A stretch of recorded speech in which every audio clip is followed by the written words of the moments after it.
La 10ª pista. Don Leopold Gangborg no está en casa, dijo el criado que me abrió la puerta.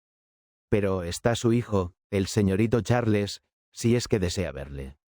No, el señor Gangborg me dijo que me recibiría hacia las 9. Son ahora las 9 en punto y estoy seguro de que no tardará. Le esperaré, como quiera el señor. Se apartó para dejarme pasar, se hizo cargo de mi abrigo y mi sombrero, me condujo a la biblioteca de Gangborg situada en el 2º piso, y allí me dejó. Tomé una de las revistas que había sobre la mesa, coloqué a mi lado un cenicero, y me puse cómodo. Pasó una hora, dejé de leer y comencé a inquietarme. Pasó otra hora, yo estaba en ascuas. Comenzaba a dar las 11 un reloj del piso bajo, cuando entró en la habitación un joven alto y delgado de unos 25 o 26 años de edad, piel muy blanca, ojos y cabellos oscuros. Mi padre no ha vuelto todavía, me dijo. Es una lástima que le haya estado esperando tanto tiempo. ¿Puedo ayudarle en algo? Soy Charles Gangborg. No, gracias. Me levanté del sillón encajando la cortés despedida. Llamaré mañana. Lo siento, murmuró, y juntos nos dirigimos hacia la puerta. En el momento en que salíamos al pasillo, un teléfono supletorio situado en un rincón de la habitación que abandonamos comenzó a sonar con un timbrazo amortiguado. Me detuve en el umbral de la puerta mientras Charles Gangborg se acercaba a responder. De espaldas a mí, habló en el aparato. Sí, sí, sí. De pronto, bruscamente. ¿Qué? Sí. Y, luego, con desmayo. Sí. Muy lentamente se volvió hacia mí con el auricular aún en la mano. Tenía el rostro grisáceo y contraído en un gesto de angustia, los ojos abiertos de par en par por la sorpresa y la boca entreabierta. Mi padre, balbuceó, ha muerto, le han matado. ¿Dónde? ¿Cómo? No lo sé. Era la policía. Quieren que vaya inmediatamente. Se enderezó con un esfuerzo, recobró su compostura y colgó el teléfono. Los músculos de su rostro se relajaron ligeramente. Perdóneme, señor Gangborg. Le interrumpí. Trabajo para la agencia de detectives Continental. Su padre llamó a nuestras oficinas esta tarde y pidió que le enviaran un detective esta misma noche. Dijo que le habían amenazado de muerte. Pero teniendo en cuenta que aún no me había contratado, a menos que usted quiera. Desde luego, está usted contratado. Si la policía no ha hallado al asesino, quiero que haga usted todo lo posible por encontrarlo. Bien, vamos a la jefatura. Ninguno de los dos habló durante el camino. Gangborg iba inclinado sobre el volante del automóvil que lanzaba a través de las calles a una increíble velocidad. Ardía en deseos de hacerle infinidad de preguntas, pero me di cuenta de que para mantener aquella velocidad sin estrellarnos era necesario que concentrara toda su atención en la conducción del automóvil. Así pues, opté por no molestarle y guardé silencio. En la jefatura de policía nos esperaban media docena de oficiales. Estaba a cargo del caso el inspector Hogar, un sargento de cabeza apepinada que viste como un sheriff de película, incluido el sombrero negro de ala ancha, pero que no por eso deja de disfrutar de toda mi consideración. Habíamos trabajado ya juntos en 2 o 3 casos, y nos llevábamos de maravilla. Nos condujo a uno de los despachos situados bajo la sala de juntas. Diseminados sobre el escritorio había aproximadamente una docena de objetos. Quiero que mire estas cosas detenidamente, dijo el sargento a Gangborg, y elija las que pertenecieron a su padre. Pero, ¿dónde está? Haga esto primero, insistió Hogar, y luego le verá. Miré los objetos que había sobre la mesa, mientras Charles Gangborg hacía la selección.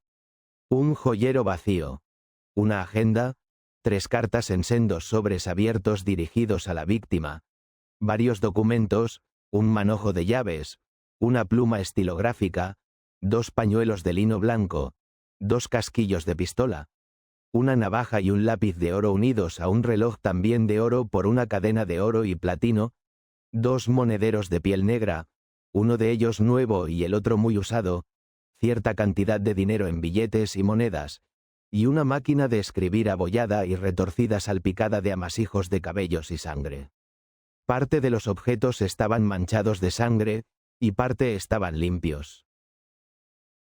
Gantworth seleccionó el reloj con sus aditamentos, las llaves, la agenda, los pañuelos, las cartas, los documentos y el monedero usado. Esto era de mi padre, nos dijo. Las otras cosas no las he visto nunca. Como no sé cuánto llevaba encima esa noche, no puedo decirles si ese dinero le pertenecía o no. ¿Está seguro de que no eran suyos el resto de estos objetos? Le preguntó Hogar. Creo que no, pero no estoy seguro. Whipple se lo podrá decir. Se volvió hacia mí. Es el criado que le abrió la puerta esta noche. Estaba al servicio de mi padre y él sabrá con seguridad si le pertenecían o no. Uno de los policías fue a llamar a Whipple para decirle que viniera inmediatamente. Yo continué el interrogatorio. ¿Echa en falta algo que su padre llevará habitualmente? ¿Algo de valor? Nada que yo sepa. Todo lo que cabía esperar que llevara está aquí. ¿A qué hora salió de casa esta noche? Antes de las 7:30. Puede que a las 7. ¿Sabe a dónde se dirigía? No me lo dijo, pero supuse que iba a visitar a la señorita Dexter. Las caras de los policías se iluminaron y sus miradas se agudizaron. Supongo que la mía también.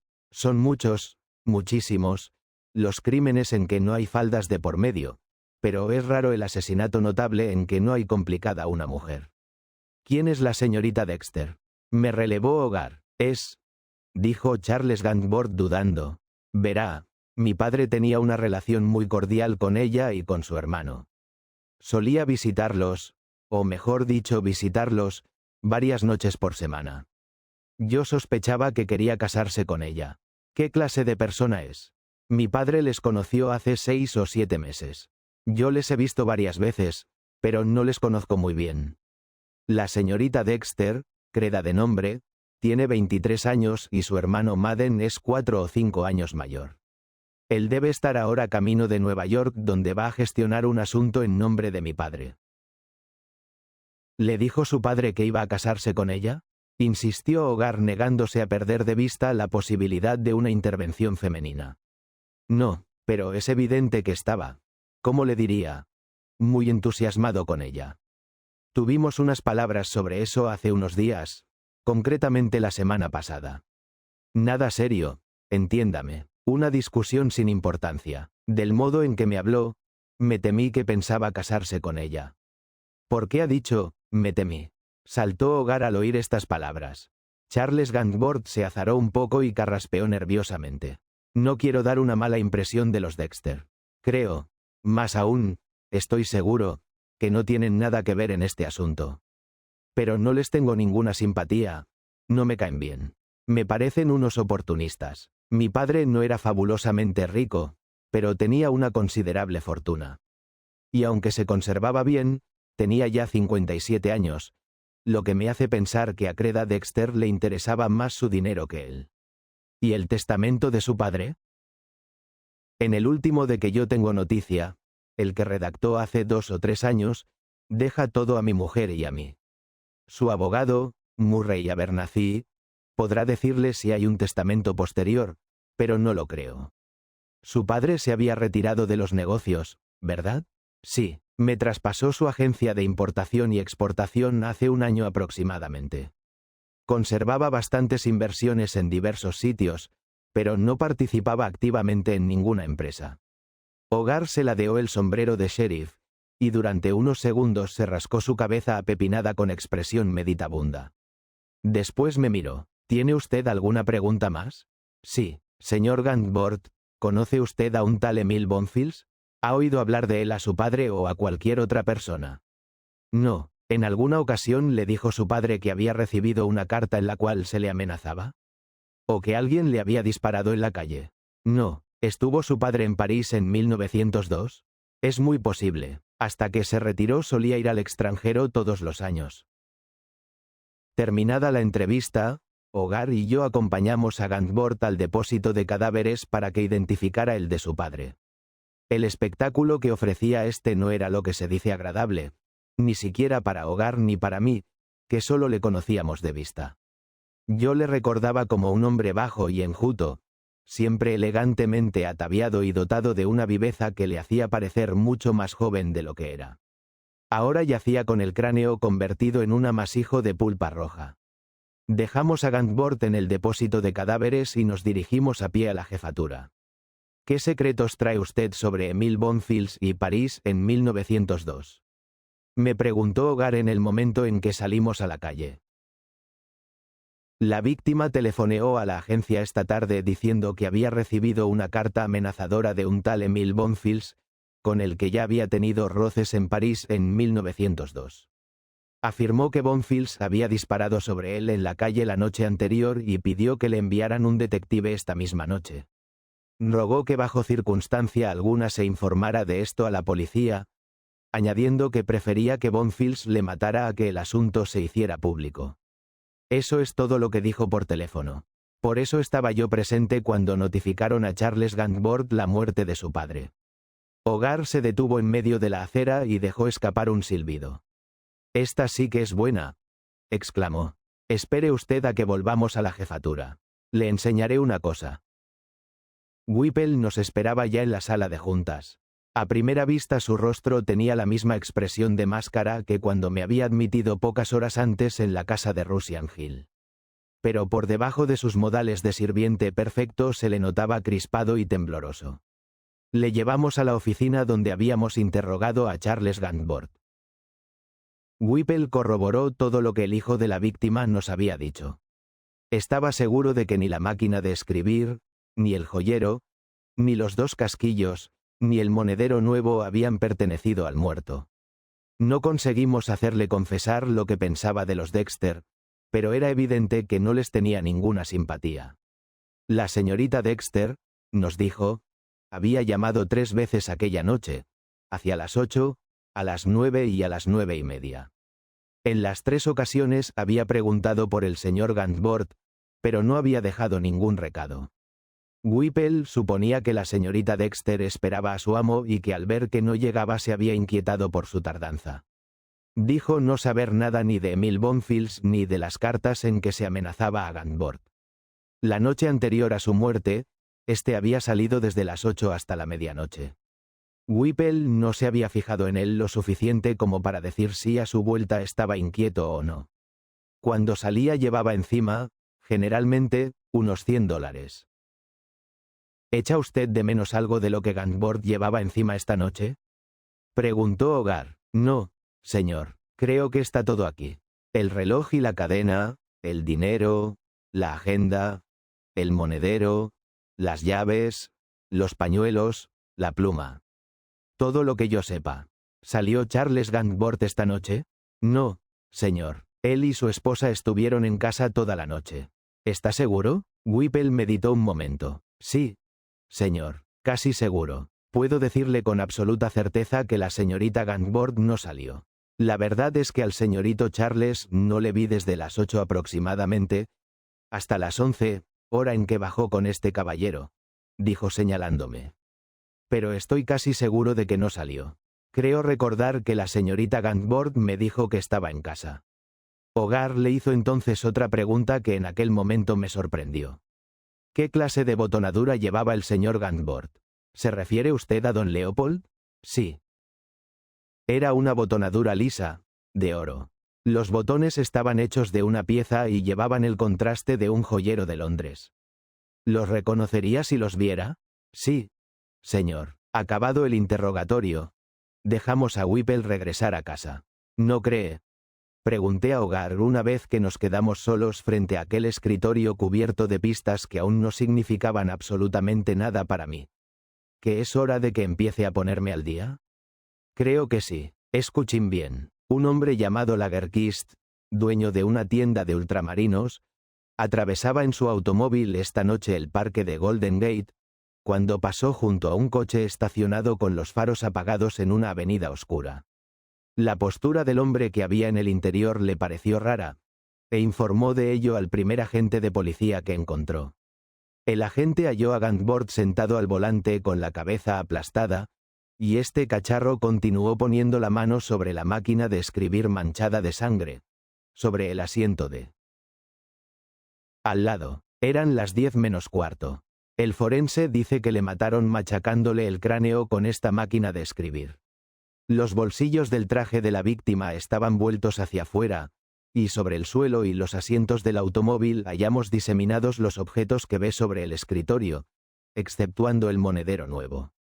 En el coche encontramos también este dinero, cerca de $100. Entre los papeles hallamos este. Me alargó una hoja de papel blanco en la que alguien había escrito a máquina lo siguiente. LFG. Quiero lo que es mío. 9.000 kilómetros y 21 años no te bastarán para ocultarte a la víctima de tu traición. Estoy dispuesto a quitarte lo que me robaste. EB. LFG puede ser Leopold F. Gantbord. Dije. Y EB puede ser Emil Bonfils.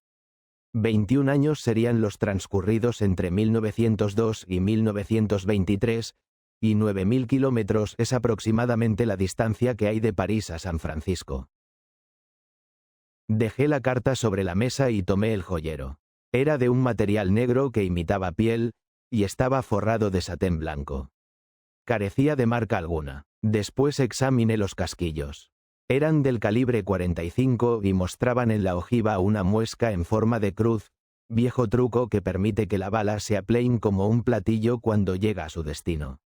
¿Los encontraron en el automóvil? Sí, y esto también. Hogar sacó del bolsillo de su chaleco un mechón de cabellos rubios de unos 3 o 4 centímetros de longitud. No había sido arrancado, sino cortado. ¿Algo más? La serie de hallazgos parecía interminable. Tomó el monedero nuevo que estaba sobre el escritorio, el que tanto Whipple como Charles Gantbord habían negado que fuera propiedad del muerto, y me lo alargó. Esto lo hallamos en la carretera, a 1 metro del coche aproximadamente. Era un monedero de poco precio y no llevaba ni la marca del fabricante ni las iniciales de su propietario. En su interior había 2 billetes de $10, 3 recortes de periódico y una lista mecanografiada de 6 nombres, encabezados por el de Gantbord, con sus respectivas direcciones. Al parecer los 3 recortes procedían de las columnas de anuncios personales de 3 periódicos distintos, pues el tipo de letra era diferente en los 3 casos. Decían lo siguiente: George, todo está dispuesto. No esperes demasiado. Los nombres y direcciones que aparecían bajo el de Gantbord en la lista mecanografiada eran Quincy Heathcote, calle Jason 1223, Denver, B.D. Thornton, calle Hughes, 96, Dallas, Luther G. Randall, calle Columbia, 615, Portsmouth, J.H. Boyd Willis, calle Harvard, 5444, Boston, Hannah Marsh, calle 79, 218, Cleveland. ¿Qué más? Pregunté después de examinar la lista. El sargento no había agotado aún las existencias. Cuando hallamos a la víctima, los botones del cuello de la camisa habían desaparecido, aunque tanto este como la corbata seguían en su lugar. Faltaba también el zapato izquierdo. Hemos buscado por todas partes, pero no hemos podido hallar ni uno ni otros. ¿Es eso todo? Ya estaba preparado para oír cualquier cosa. No sé qué más quiere usted, demonios. Gruñó. ¿Es que no le parece bastante? ¿Qué me dice de las huellas? Nada. Las únicas que encontramos pertenecían al muerto. ¿Y el automóvil en que lo hallaron? Pertenece a un médico, el doctor Wallace Girargo. Llamó esta tarde a las 6 para informar de que se lo habían robado en las cercanías del cruce de la calle McAllister y la calle Polk. Estamos investigando sus antecedentes, pero creo que es una persona honrada. Los objetos que Whipple y Charles Gantbord habían identificado como propiedad de la víctima no nos dijeron nada. Los examinamos cuidadosamente sin resultado. La agenda contenía muchos nombres y direcciones, pero nada que pareciera tener que ver con el caso. Las cartas carecían de importancia. El número de serie de la máquina de escribir con que se cometió el crimen había sido borrado, probablemente con una lima. ¿Qué opina usted de todo esto?, me preguntó Hogar cuando, terminada la inspección, nos arrellanarse en sendos sillones a fumar un cigarro. Tenemos que encontrar a Emil Bonfils. No es mala idea. Gruñó. Creo que lo mejor será que nos pongamos en contacto con las 5 personas cuyos nombres aparecen en la lista que encabeza el de Gantbord. ¿Cree que puede tratarse de una lista de futuras víctimas? ¿Estará dispuesto Bonfils a matarlos a todos? Quizá. En cualquier caso tenemos que localizarlos. Es posible que haya matado ya a alguno, pero muertos o no es evidente que tenga que ver con el asunto. Enviaré un telegrama a las sucursales de la agencia con los nombres que figuran en la lista y veré si pueden averiguar también la procedencia de los recortes de prensa. Hogar miró su reloj y bostezó. Son más de las 4. ¿Qué le parece si dejamos esto y nos vamos a dormir? Dejaré un recado al técnico del departamento para que compare el tipo de la máquina de escribir con la carta firmada EB y con la lista de nombres, y me diga si la escribieron con ella. Supongo que sí, pero tenemos que asegurarnos. Tan pronto como amanezca haré que registren el parque en que hallaron a Gantbord. Quizá puedan encontrar el zapato y los botones desaparecidos. Mandaré también un par de hombres a recorrer todas las tiendas de máquinas de escribir de la ciudad. Veremos si pueden averiguar de dónde procede esta. Me detuve en la oficina de telégrafos más cercana y envié unos cuantos telegramas. Después me dirigí a casa. Aquella noche mis sueños no estuvieron ni remotamente relacionados con crímenes ni con trabajo. A las 11 en punto de la mañana siguiente, cuando fresco y animoso y con 5 horas de sueño en mi haber llegué a la jefatura de policía, hallé a Hogar inclinado sobre su escritorio mirando con asombro un zapato negro, media docena de botones de oro, una llave oxidada y un periódico arrugado que se alineaban ante él. ¿Qué es eso? ¿Recuerdas tu boda? Como si lo fueran. Respondió con voz cargada de disgusto. Escuche esto. Uno de los conserjes del Banco Nacional de Hombres del Mar se disponían a limpiar el local esta mañana, cuando halló un paquete en el vestíbulo. Se trataba de este zapato, el que nos faltaba de Gantbord. Iba envuelto en una hoja del Philadelphia Record con fecha de hace 5 días. Con el zapato iban estos botones y esta llave vieja. Como verá, el tacón del zapato ha sido arrancado y no lo hemos hallado todavía. Whipple ha identificado el zapato y 2 de los botones sin la menor dificultad, pero dice no haber visto nunca la llave. Los otros 4 botones son nuevos y de los más corrientes, de oro chapado. La llave parece que no se ha usado en mucho tiempo. ¿Qué deduce usted de todo esto? Confieso que no pude decir nada. ¿Cómo se le ocurrió al conserje entregar esto a la policía? Los periódicos de la mañana publicaron la noticia del crimen y en ella se hacía referencia al zapato y a los botones. ¿Qué han averiguado de la máquina de escribir? Pregunté. Se ha comprobado que fue con ella con la que escribieron la carta y la lista de nombres, pero no hemos podido descubrir su procedencia. Hemos hecho todas las averiguaciones necesarias con respecto a los movimientos del propietario del automóvil durante la noche de ayer y está al abrigo de toda sospecha. Lo mismo ocurre con Lagerquist, el que encontró a Gantbord. ¿Y usted, qué hizo? Aún no he recibido respuesta a los telegramas que envié anoche. Pasé por la agencia esta mañana antes de venir aquí y encargué a 4 detectives que recorrieran todos los hoteles de la ciudad para ver si pueden hallar a algún Bonfils. En el listín de teléfonos figuran 2 o 3 familias con ese apellido. También envié un telegrama a nuestra agencia en Nueva York para que revisen las listas de pasajeros llegados recientemente al puerto, y mandé un cable a nuestro corresponsal en París para ver qué puede averiguar allí. Supongo que antes de nada deberíamos ver a Abernathy, el abogado de Gantbord, y a esa tal señorita Dexter, dijo el sargento. Estoy de acuerdo. Asentí. Vamos a tantear al abogado primero. Tal como están las cosas es lo más importante en este momento. Murray Abernathy, abogado de profesión, era un caballero alto y delgado que hablaba con lentitud y mostraba una acérrima adhesión a las camisas de pechera almidonada. Por exceso de lo que nosotros consideramos ética profesional, se negó a darnos toda la información que deseábamos. Pero le dejamos divagar a su modo y así conseguimos averiguar algunos datos. Lo que nos dijo fue más o menos lo siguiente. Leopold Gantbord y Creda Dexter pensaban casarse el miércoles siguiente. Tanto el hijo de él como el hermano de ella se oponían a la boda, de modo que la pareja había decidido contraer matrimonio secretamente en Oakland y embarcarse para Oriente la misma tarde de la boda, pensando que para cuando acabara la larga luna de miel ambas familias se habrían resignado a su unión. Gantbord había redactado un nuevo testamento por el que dejaba la mitad de su fortuna a su nueva esposa y la otra mitad a su hijo y a su nuera, Pero no había firmado aún el documento y Greta Dexter lo sabía.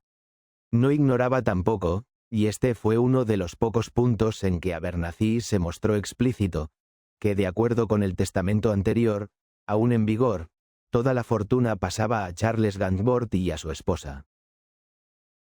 Basándonos en alusiones y medias palabras de Abernathy, deducimos que la fortuna de Gainsborough ascendía a $1,500,000, aproximadamente.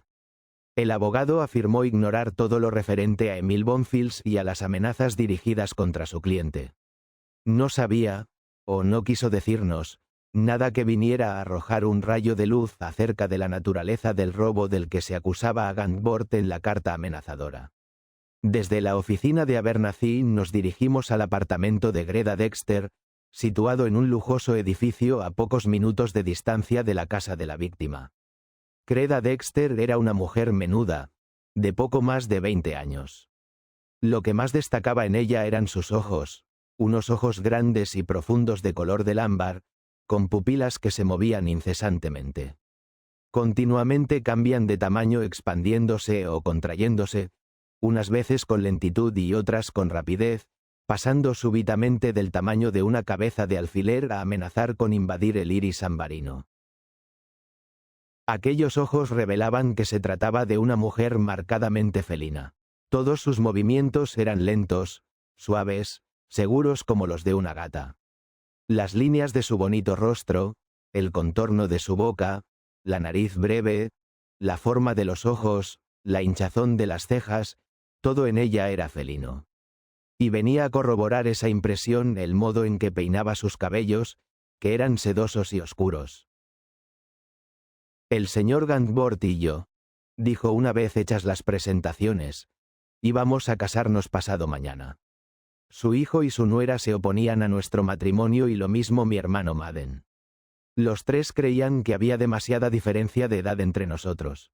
Para evitar roces, habíamos planeado casarse secretamente y pasar un año o más en el extranjero.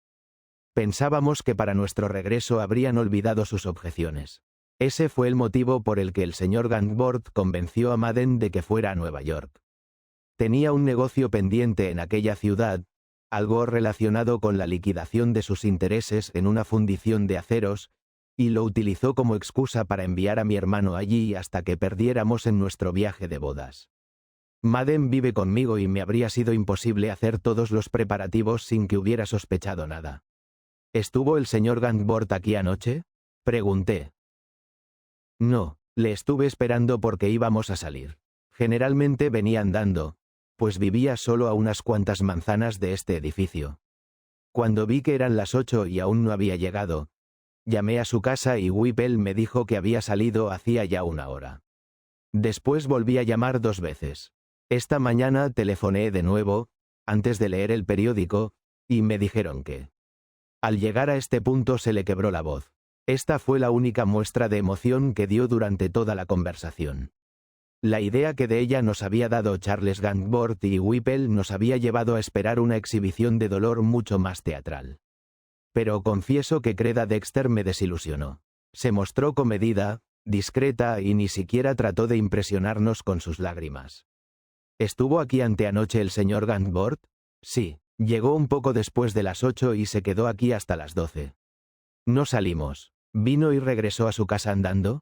Sí, creo que sí. ¿Le dijo algo acerca de que le habían amenazado de muerte? No, negó rotundamente con la cabeza. ¿Conoce usted a un tal Emil Bonfils? No. ¿Le habló alguna vez de él el señor Gainsborough? No. ¿En qué hotel se aloja su hermano en Nueva York? Las negras pupilas se dilataron abruptamente amagando con invadir hasta el blanco de sus ojos.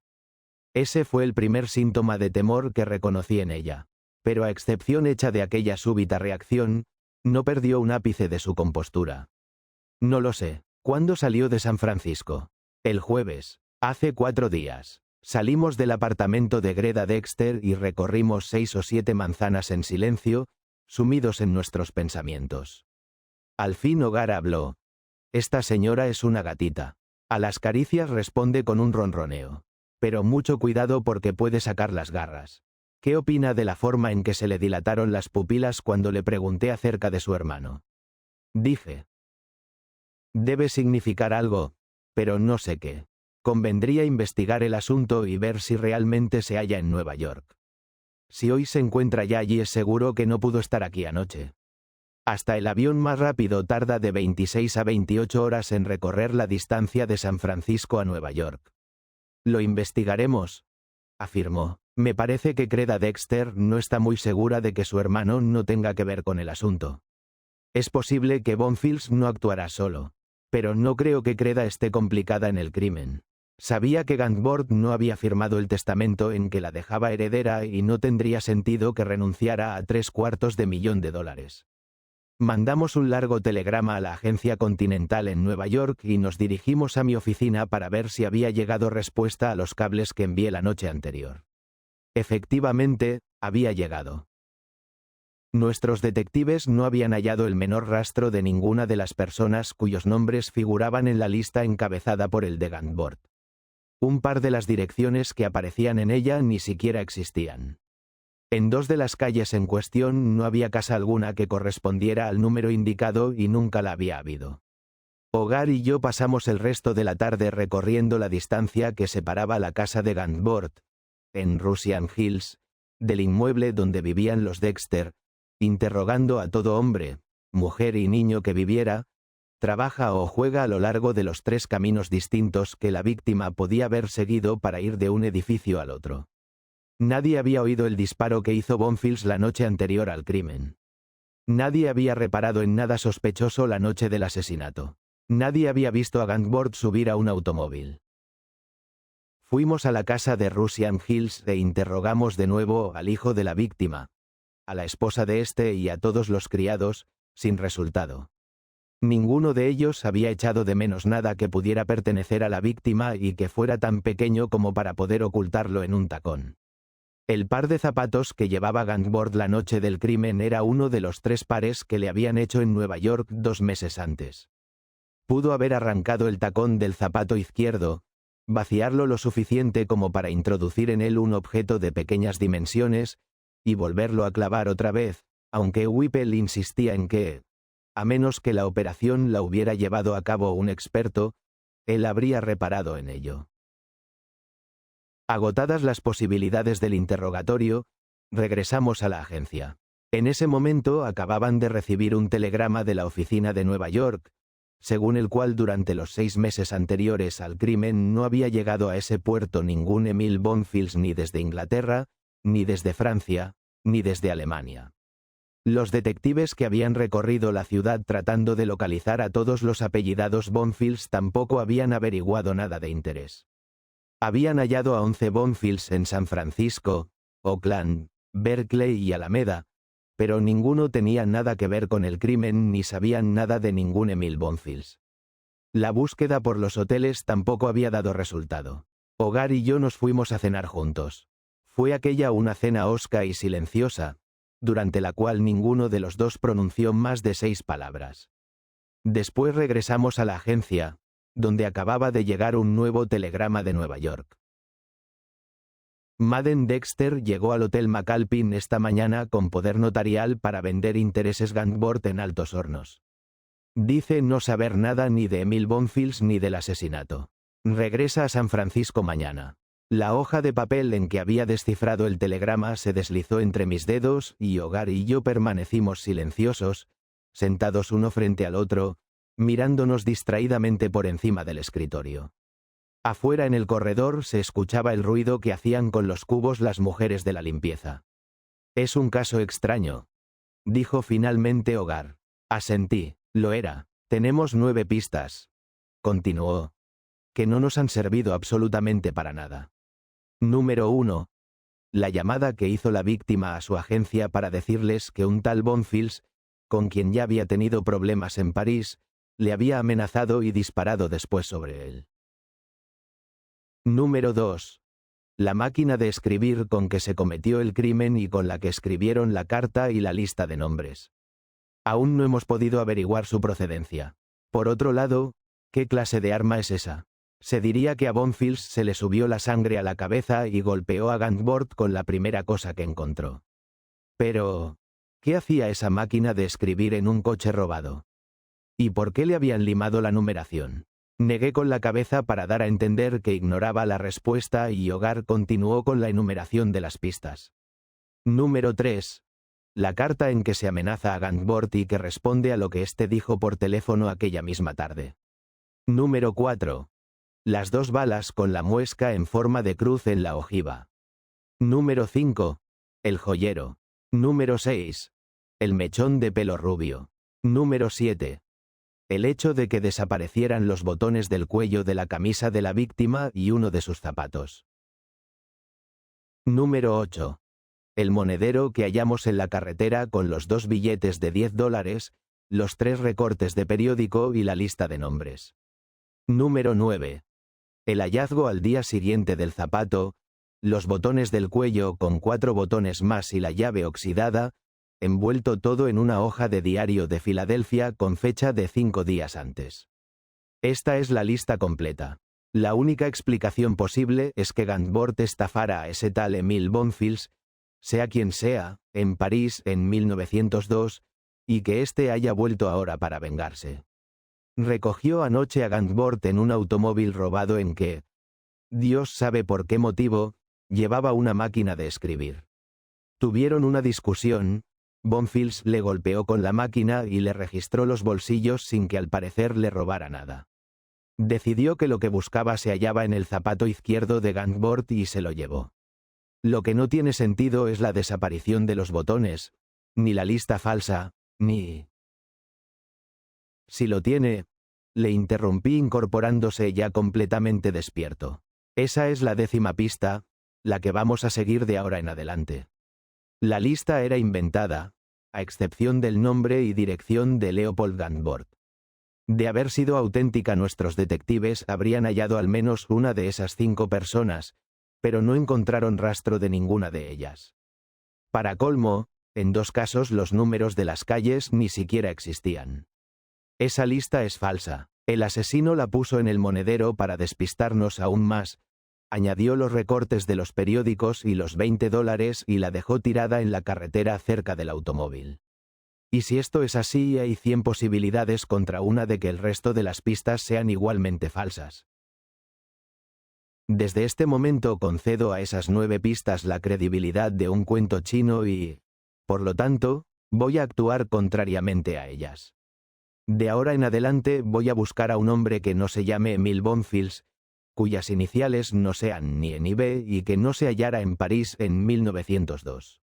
Un hombre que no tenga pelo rubio, que no lleve una pistola del calibre 45, y a quien no interesan los anuncios personales en la prensa. Un hombre que no matara a Gantworth con el fin de recuperar un objeto que llevara oculto en un zapato o en un botón del cuello de la camisa.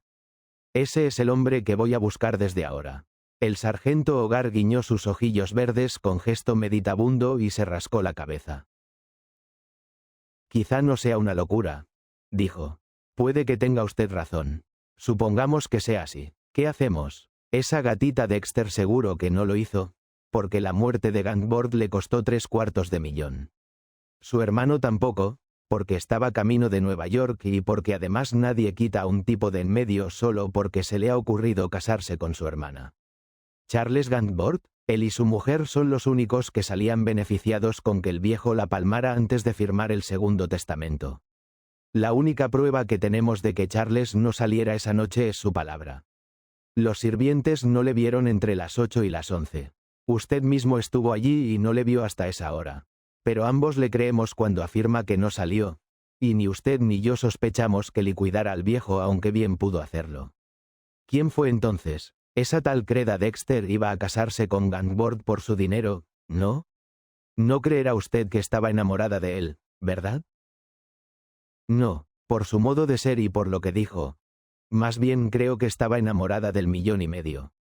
En eso estábamos de acuerdo. Continué. Ahora bien, la señorita Dexter no es ni por asomo una mujer fea. ¿Cree usted que Gantworth fue el único pretendiente que ha tenido en toda su vida? Ya veo por dónde va. Ya veo por dónde va, exclamó Hogar. Usted sospecha que puede haber un jovencito que no cuente con $1,500,000 y a quien no le cayó muy bien el que un hombre con dinero le quitara la novia. ¿Quién sabe? Supongamos que dejamos a un lado todas estas pistas y exploramos esta nueva perspectiva.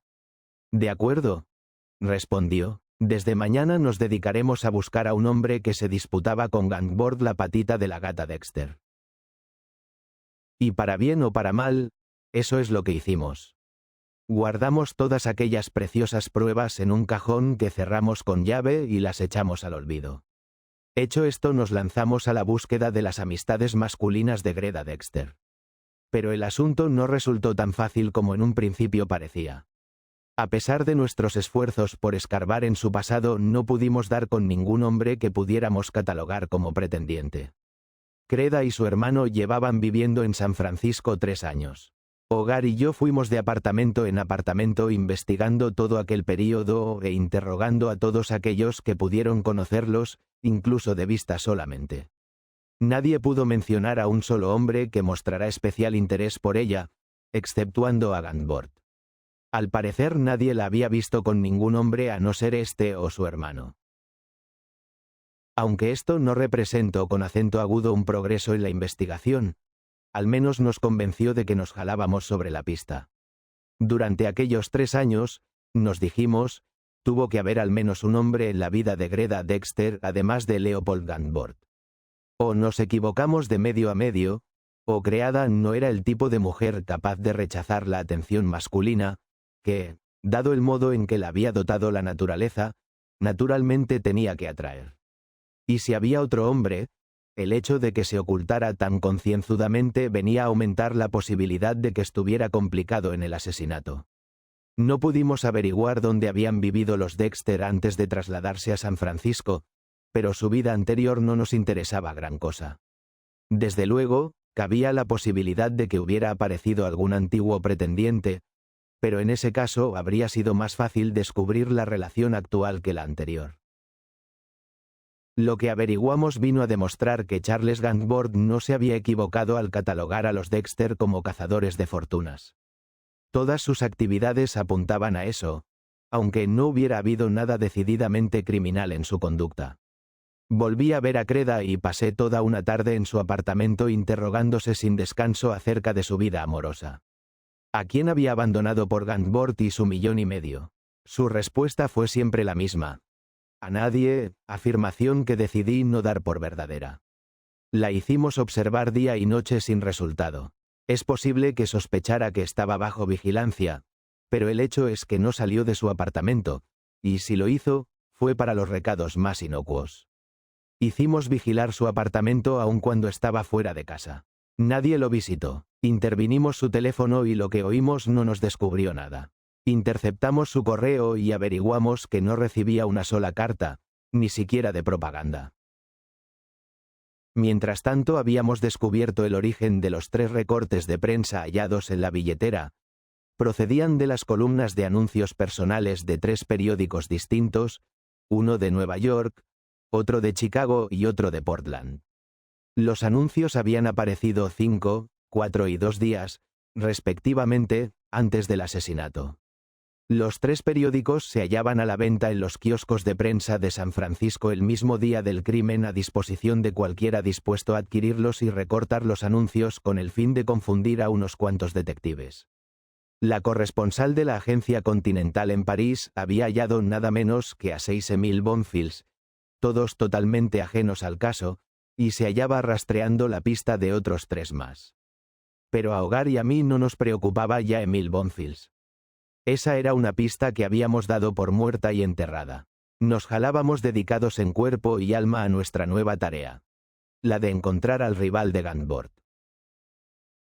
Así pasó el tiempo y así se hallaban las cosas cuando llegó el día del regreso de Madden Dexter.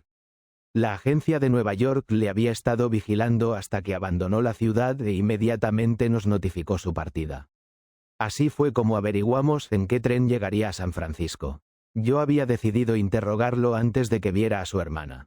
Él podía decirme lo que tanto deseaba saber y quizá estuviera dispuesto a hablar si lograba verle antes de que Greta tuviera oportunidad de cerrarle la boca. De haberle conocido personalmente podría haberle abordado al bajarse del tren en Oakland, pero como no le había visto nunca y no quería que me acompañara nadie, decidí ir a Sacramento y tomar allí el mismo tren en que él viajaba. Introduje una tarjeta de visita en un sobre y se la di a un mozo de estación. Solo tuve que seguirle mientras recorría el tren voceando: «Señor Dexter. Señor Dexter». En el último vagón, el del coche-restaurante, un hombre esbelto y de cabellos oscuros vestido con un traje de tuit muy bien confeccionado, dejó de contemplar la estación a través de una ventanilla y tendió la mano hacia el mozo. Lo estudié con detenimiento mientras abría el sobre nerviosamente y leía mi tarjeta.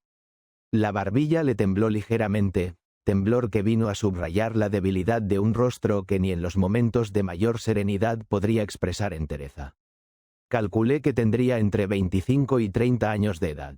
Llevaba el cabello alisado y partido con raya en medio.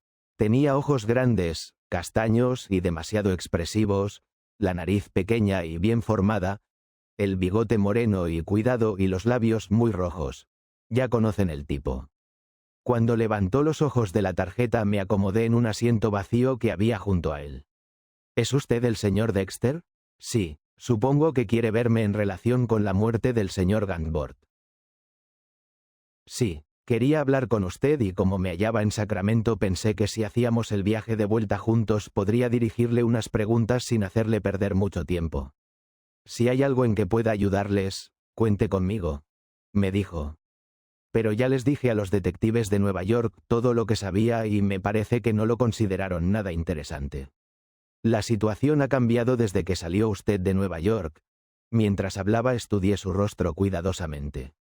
Lo que hasta hace poco podía carecer de importancia, puede sernos ahora de gran utilidad. Hice una pausa mientras él se humedece los labios con la lengua rehuyendo mi mirada. Quizá no sepa nada, pensé, pero lo cierto es que está muy nervioso. Le hice esperar unos minutos mientras fingía meditar profundamente. Estaba seguro de que si hacía las cosas bien podría sacarle lo que quisiera.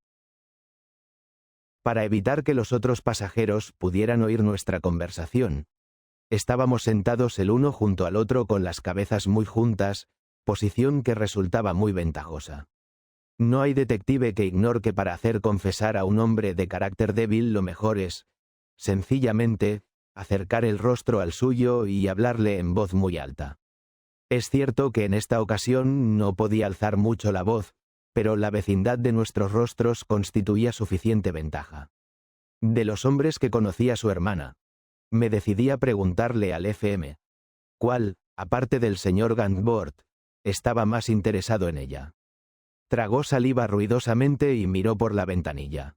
Luego se volvió hacia mí y, finalmente, volvió a mirar por la ventanilla. La verdad, no podría decírselo. Enfoqué el asunto de otro modo. Pasemos revista uno por uno a todos los hombres que hayan estado interesados en ella y que ella haya podido corresponder. Madden Dexter dejó de mirar por la ventanilla. ¿Cuál es el primero?, insistí. Su mirada se cruzó con la mía un segundo. En sus ojos se reflejaba una tímida desesperación.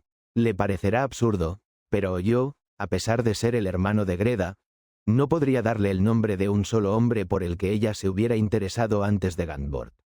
Que yo sepa jamás ha querido a ningún hombre hasta que le conoció a él. Claro, cabe la posibilidad de que haya tenido algún amorío que yo ignoro, pero... Desde luego que me pareció absurdo. Aquella mujer con quien yo había hablado y a quien Hogar había calificado de gatita no me parecía que pudiera pasarse mucho tiempo sin tener a un hombre al lado. Ese joven atildado que tenía junto a mí mentía. No podía haber otra explicación. Le freí implacablemente a preguntas, pero cuando al anochecer llegamos a Oakland, Madden Dexter seguía manteniendo su primera afirmación, es decir, que, a su entender, Gantworth era el único hombre que había cortejado a su hermana. Me di cuenta de que había errado el tiro. Me había equivocado al juzgar a Madden Dexter un hombre débil al tratar de desarmarlo con demasiada rapidez, al ir directo al asunto con demasiada urgencia. O Dexter era más fuerte de lo que le había juzgado, o su interés por encubrir al asesino de Gantworth era mayor de lo que yo en un principio había imaginado. Pero al menos la entrevista me llevó a la conclusión de que si Dexter mentía, y de eso estaba casi seguro, era porque sabía que Gantworth había tenido un rival y sospechaba, o sabía con seguridad, que ese rival era el asesino. Cuando bajamos del tren en Oakland supe que había sido derrotado. Dexter, al menos por ahora, no iba a decirme lo que yo quería saber. A pesar de su evidente deseo de librarse de mí, permanecí a su lado y subí con él al transbordador que hacía la travesía a San Francisco. Queda siempre la posibilidad de que ocurra lo inesperado, y con esa idea en la cabeza continué acribillando a preguntas mientras el transbordador zarpaba. En aquel momento, un hombre fornido vestido con un abrigo ligero y portador de una maleta negra se acercó a donde nos jalábamos sentados. «Hola, Madden», saludó a mi compañero al tiempo que le alargaba la mano.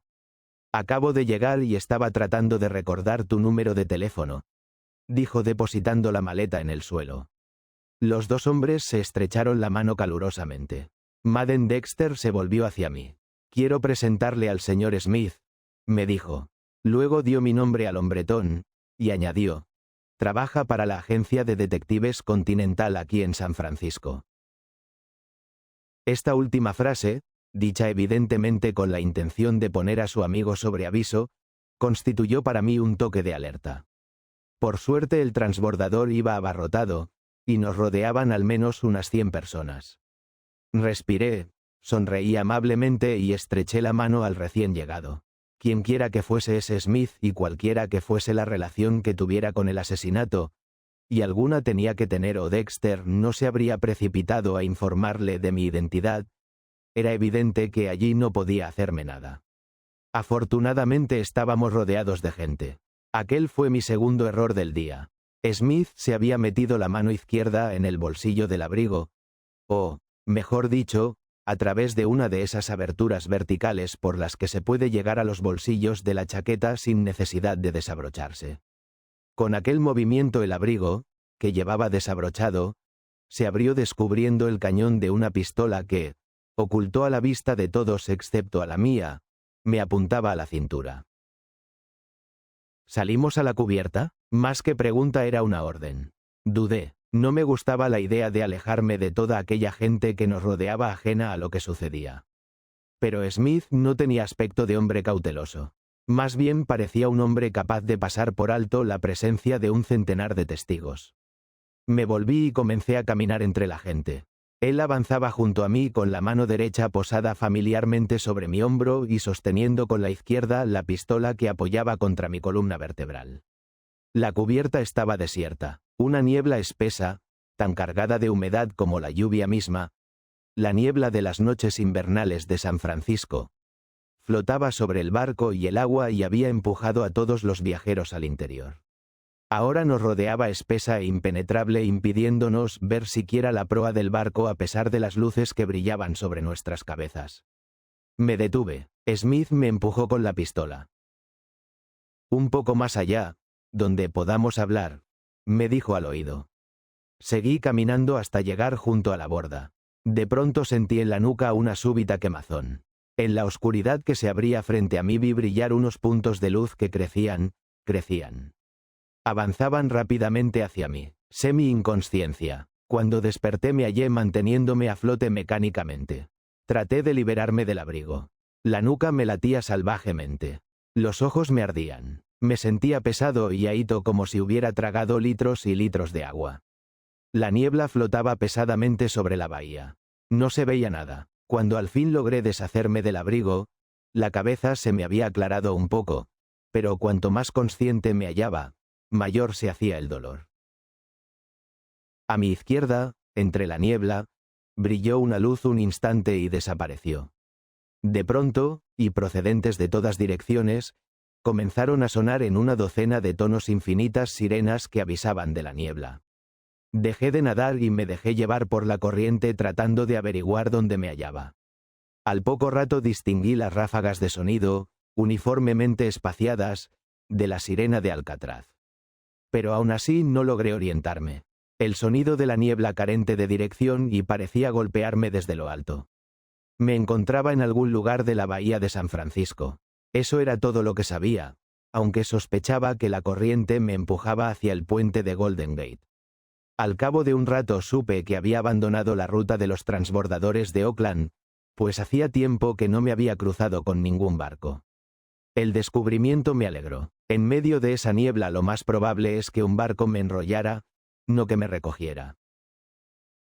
Sentí frío y comencé a nadar lentamente de modo que la sangre me circulara, pero reservando energías suficientes para utilizarlas en caso de emergencia. Una sirena se hizo oír cada vez más cerca y al fin la nave de que procedía apareció a mi vista. Uno de los transbordadores de Sausalito, pensé. Estaba ya muy cerca. Grité sin descanso hasta quedar sin aliento y destrozarme la garganta. Pero la sirena, con un grito de alarma, ahogó mis alaridos. El transbordador pasó y la niebla se cerró a mis espaldas. La corriente se había hecho más fuerte y mi intento de atraer la atención del transbordador me había debilitado. Me dejé arrastrar sin ofrecer resistencia. Súbitamente otra luz apareció frente a mí, se detuvo un instante y se desvaneció en la oscuridad. Comencé a gritar agitando los brazos y las piernas desesperadamente, tratando de desplazarse hacia el lugar donde había aparecido. Pero la luz no volvió. Comenzó a invadirme el cansancio y una sensación de futilidad. El agua ya no estaba fría. Me sentía arropado y cómodo en aquella especie de insensibilidad acogedora. Las sienes dejaron de latir. No sentía absolutamente nada. De pronto comenzaron a sonar sirenas. Sirenas, sirenas. Delante, detrás, a derecha, a izquierda. Sirenas que me torturaban, que me irritaban. Si no hubiera sido por ellas, habría abandonado todo esfuerzo. Aquellas sirenas constituían el único factor estimulante en la situación. El agua era agradable, el cansancio era agradable. Pero las sirenas me atormentaban. Desde mi impotencia, las maldije. Decidí nadar hasta donde no pudiera oírle más, y una vez allí, en el silencio de la niebla amiga, entregarme al sueño. De vez en cuando me adormece, pero el lamento de las sirenas volvía a despertarme implacable. Esas malditas sirenas, exclamé en voz alta una y otra vez. En ese momento una de ellas comenzó a sonar a mis espaldas con creciente potencia. Me volví y esperé. Ante mi vista aparecieron unas luces envueltas en el vapor de la niebla.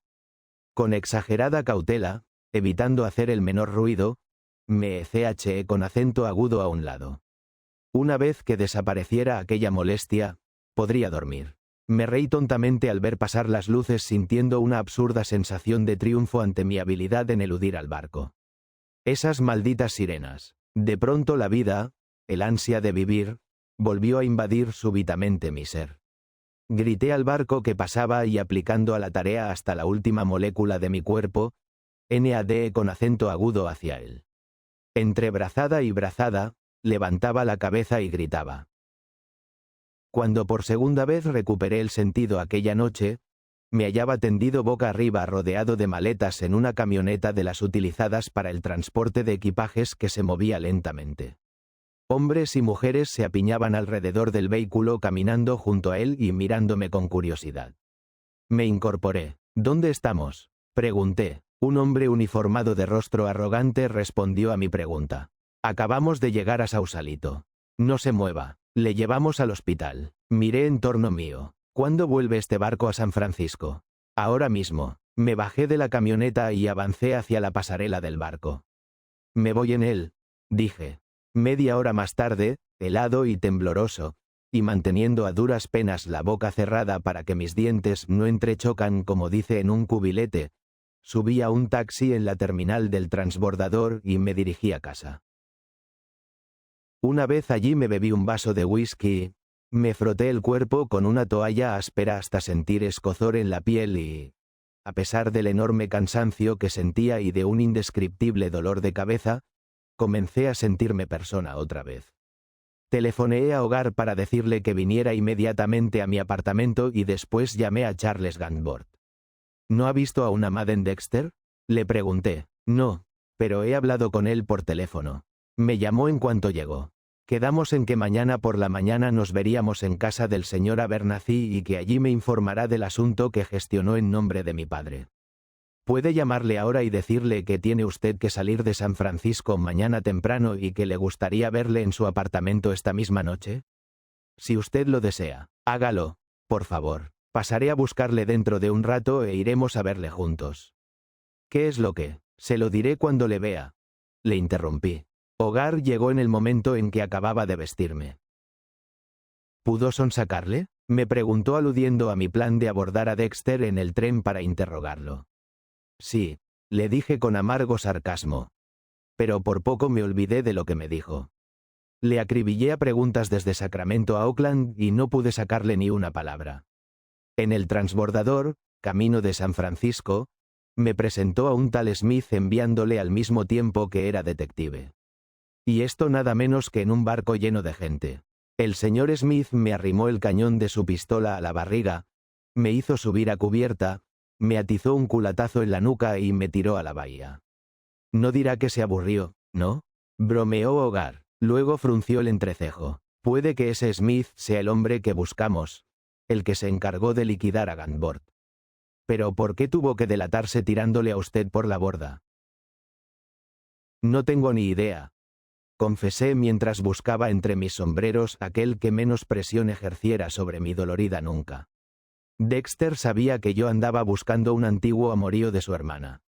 Y por lo que se ve creyó que yo sabía más de la cuenta. De no ser así, no habría cometido la torpeza de avisar a su amigo de que se las entendía con un sabueso en mis mismas narices. Es posible que cuando Dexter perdió la cabeza y metió la pata de esa manera, Smith se imaginara que antes o después acabaría por emprenderla con él y decidiera lanzarse a eliminarme a la desesperada. Pero de todo eso nos enteramos dentro de un momento, dije mientras nos dirigimos hacia el taxi que nos aguardaba y salíamos en dirección a la casa de Gantbord. No creerás que Smith va a estar esperándolo, ¿no?, me preguntó el sargento. No, se quedará escondido hasta que vea cómo caen las pesas. Pero Madden Dexter tendrá que dar la cara para protegerse. Tiene una coartada, lo que significa que en lo que respecta al asesinato en sí es inocente. Y si cree que yo estoy muerto, cuanto más dé la cara más seguro se encontrará. Pero estoy seguro de que aunque no haya intervenido directamente en el crimen, sabe perfectamente lo que ha pasado.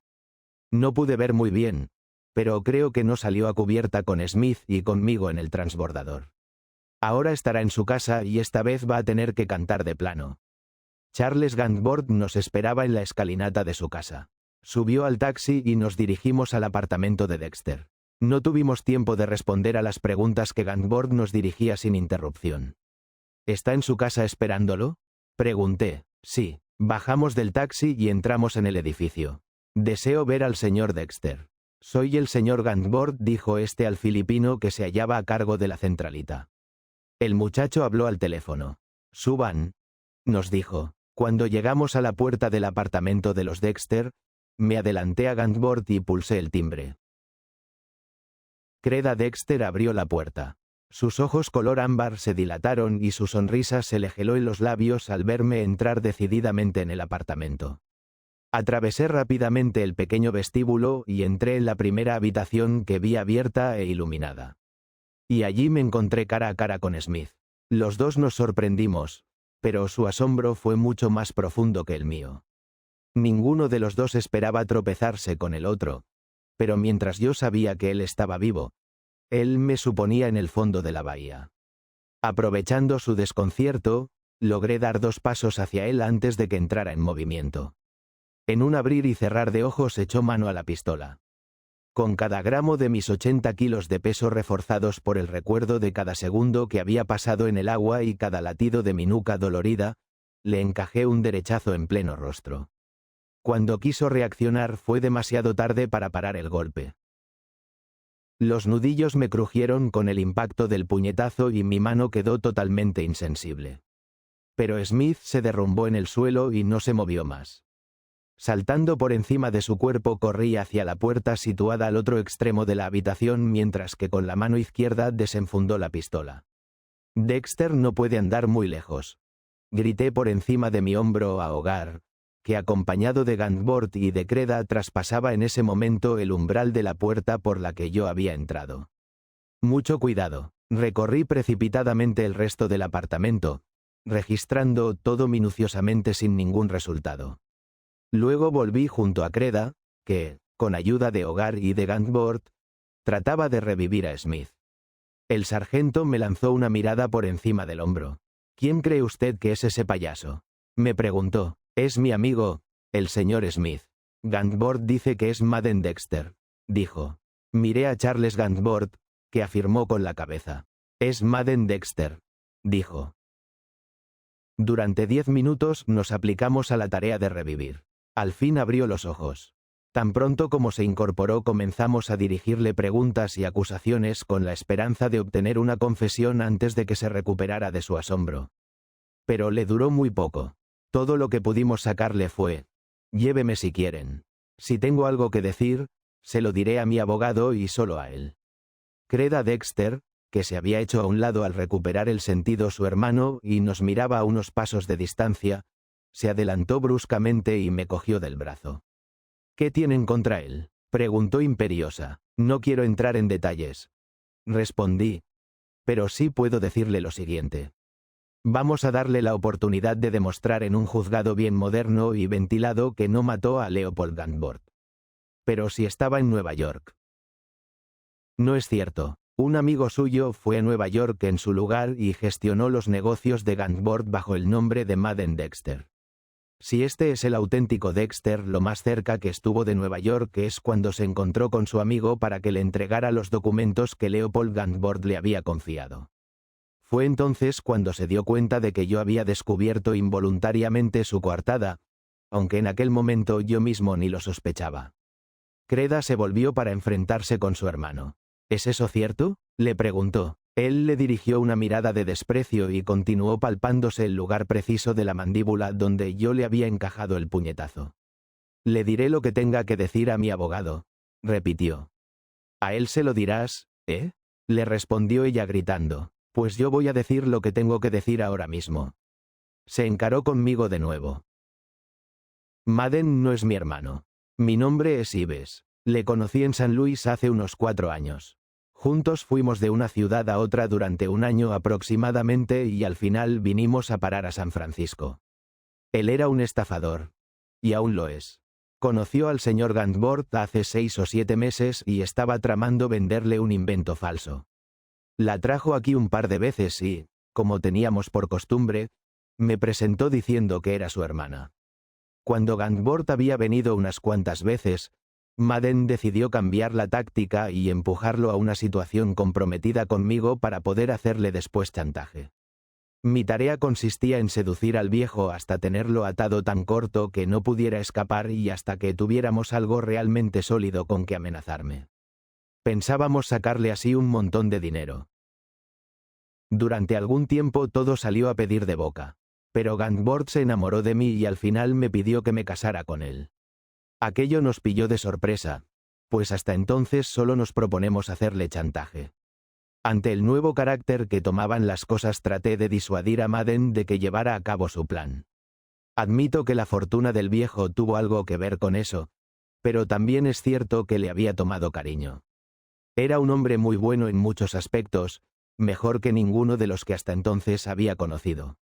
Así pues, le confesé a Madden la verdad y le pedí que me permitiera casarme.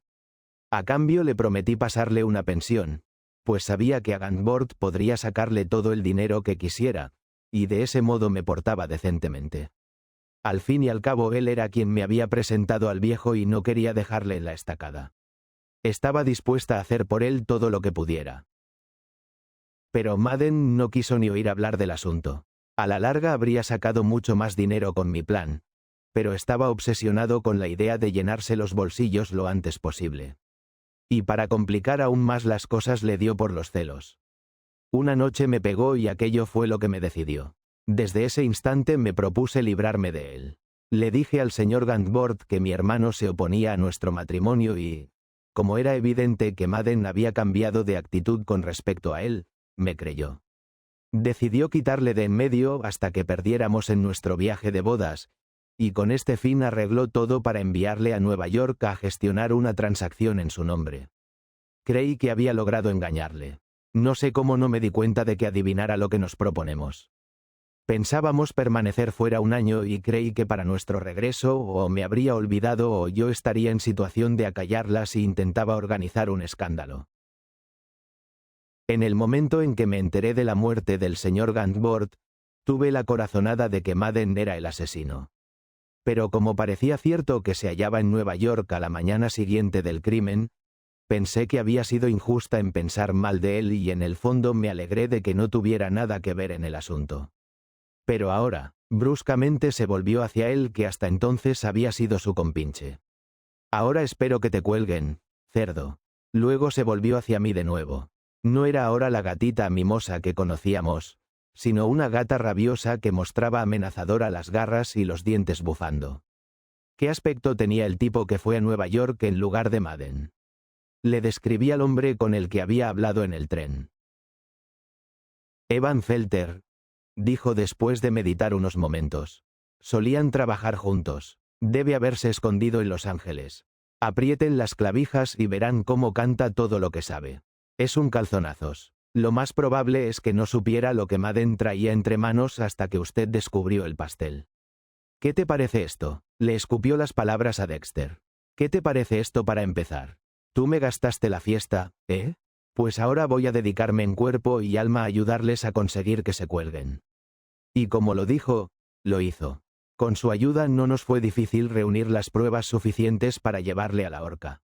Y dudo mucho que el remordimiento de lo que le hizo a Madden le enturbe ni por un segundo la dicha de disfrutar de $750,000. Cred a Dexter que soy una mujer respetable y está encantada de haberse librado de aquel indeseable. Fin de la historia.